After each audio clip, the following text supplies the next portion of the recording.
guys, welcome back to my channel.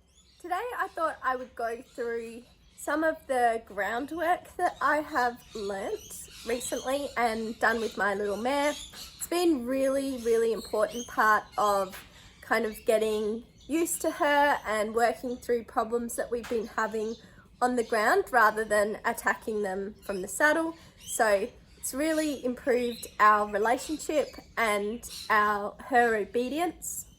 And I thought I would go through what we've been doing. I'm definitely not a professional at this. I am 100% an amateur, but I reckon that there are a few little skills that anyone could pick up and improve upon. And if I inspire one person to have a little go at some of these exercises, I think that it's a really good thing to do with your horse. Any kind of skill level can have a go, and you're only going to make a little improvement in your horse if you are careful and consistent.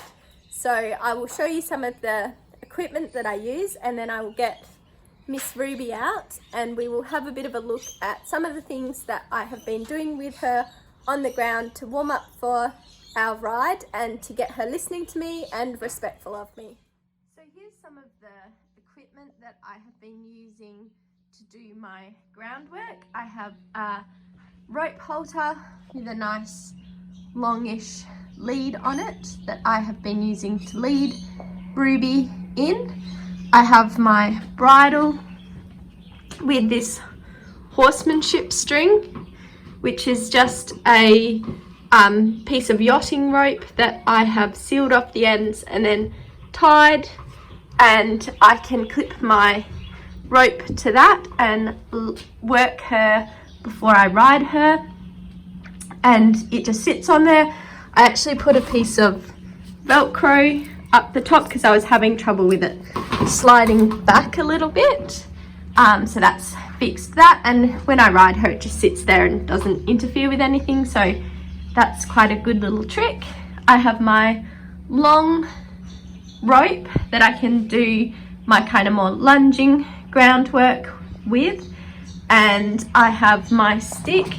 This is actually a harness racing stick, and it probably is a little bit too kind of flexible, but it's long and fairly sturdy, so it works quite well for what I need it for the moment.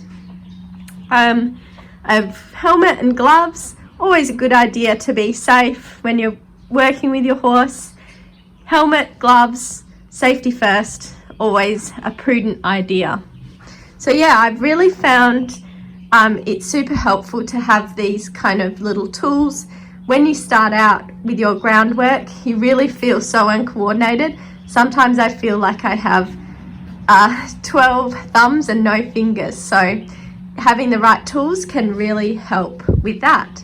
So I will go and get Ruby now and I will tack her up and we will have a look at the groundwork. To start with, the idea, so you can see where my string goes, and I've just, so I can turn her, change direction without changing my rope around. So the first thing that you want to establish is a good back up, come forward, go sideways, yield your hindquarters and yield your shoulders. So Ruby's already had a lot of this work done before, so she's quite good at it and quite responsive. But we do this every time before I ride just to make sure that she's listening to me, she's in a good mood, she's doing what I'm asking. So first we'll just do a little bit of back up. So I just have a bit of pressure like this, and the idea is that you want to not have to tug on the rope to get your horse to back up. So you want a nice soft back up. So she should back up just from my body position, and if she doesn't, I up the energy a little bit, so I put a little bit more, lift my stick up, put a bit more rope on, and then when she gives me a good clear back up, I give her a nice scratch and a release so she knows she's done the right thing. As soon as you get a clear step, then you give a really clear release so that the horse knows what you want. Again, yielding the quarters, do Good girl. Good girl. And on the other side, you quite often find that they're better on one side than the other. So a bit shoulders. Good girl. Good girl. Good girl.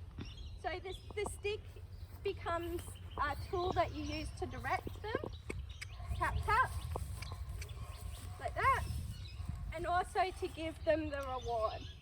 So they don't become frightened of the stick. You can see I can pat her all over. She's not worried. She doesn't think I'm going to hurt her. Get what you want. Anything that you want. It's really important that you take the pressure away. Good girl.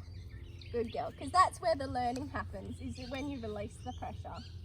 It's not the application of the pressure, it's the release that teaches the horse. And it really, really helps their attitude because they start to look for those moments where you give them a big release. Good girl. So just yield her hind quarter a bit. Good girl.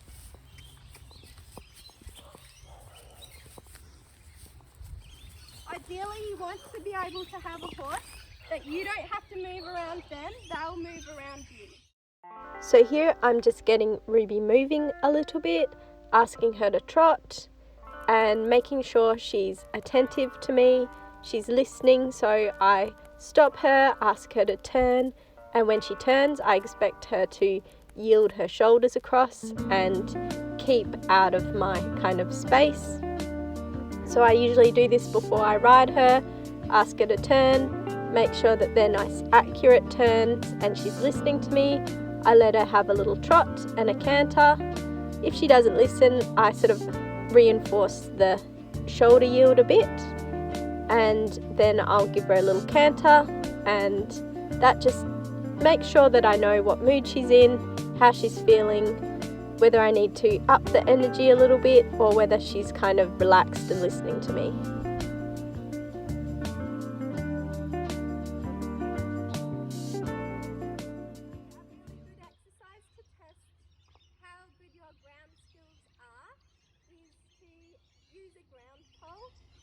And really check whether you can keep your horse straight and control all their four legs while you move them around the pole.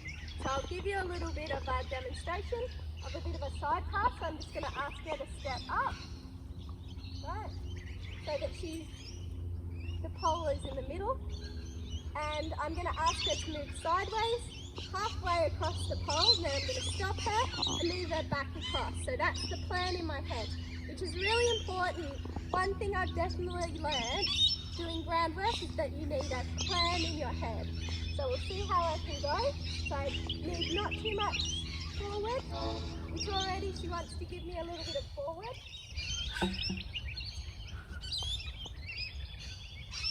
This is what I mean, you're always dropping your ropes and getting everything. So a bit less forward and a bit more sideways. So I'm just going to control each leg until she's halfway across. I want her a little bit straighter, so a bit more hind quarter. Good girl, good girl. Right, I'm not going to let her go all the way across the pole because that's what she's sort of anticipating, and then I'm going to bring her back across. So I need a bit more hind quarter, not too much forward. Good girl, steady. Good girl. Good girl. Good girl.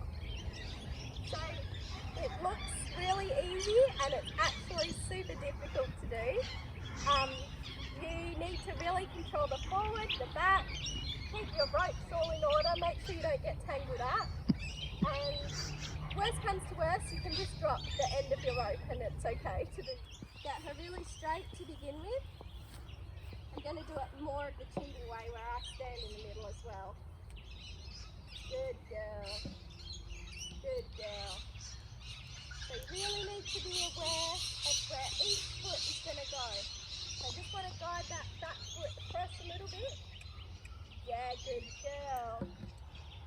Don't leave the front end. Good girl.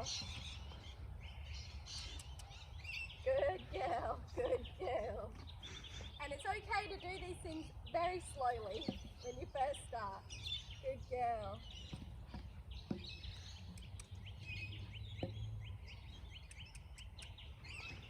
Good girl. Good girl, good girl. Good girl. Good girl. Yeah, good girl. Yeah, good lady. Good lady.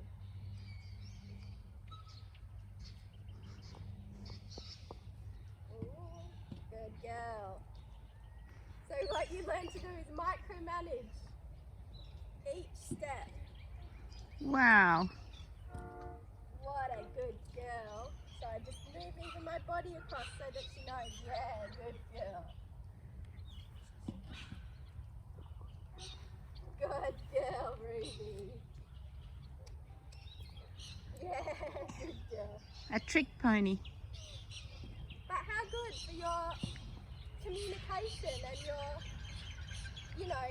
your partnership. Yeah. It's just, that's what I find about it. It's so amazing for getting them on board with you and working through problems together rather than, them feeling like you're making them do everything.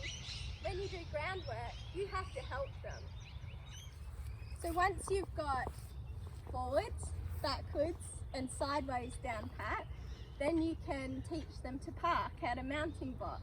So the way I do it is the horse has to have a really good understanding of the hindquarter yield. So you've got to be able to move the hindquarters without losing the front end too much, both ways. And it has to be a nice light yield. So this doesn't work with horses that are scared of the stick. So once you've really got that down pat, you can change the exercise a little bit. Reach over. Ruby already knows. So I turn the head a little bit away from me so that they kind of understand that you want the hindquarters, but what you don't want is them barging through your body or space with the shoulders. So that's why you always start with the initial groundwork, which teaches them to respect your bubble a little bit.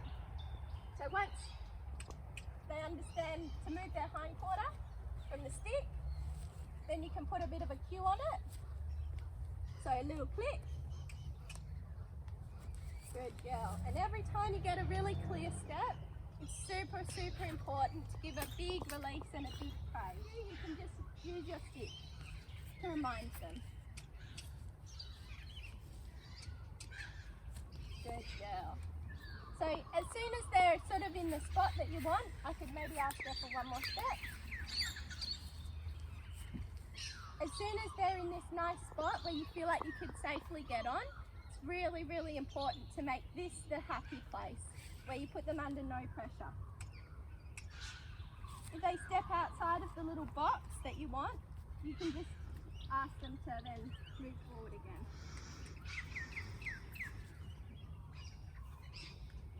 So every time they're in that perfect spot, you just want a very nice big release, a big pat. So you make this mounting block spot a really nice place for your horse to be. A happy, comfortable zone. So that's it for today, guys. I hope you enjoyed this video. Like I said, I'm by no means a professional at this. This is just a few little basics that I have picked up from my current coach. I know that Tristan Tucker has a fabulous YouTube channel, so if you are really keen on some groundwork and want a few strategies from someone who does really know what they're doing, I know his channel is fantastic and I've watched it and learnt a lot from him. And yeah, I definitely enjoy doing the groundwork with Ruby and I've learnt a lot from it. So I hope that this video inspires you to get out there and do some work with your horse. And if you do, please leave a comment and tell me how it went. So thanks for watching, guys. I'll see you next time. Bye.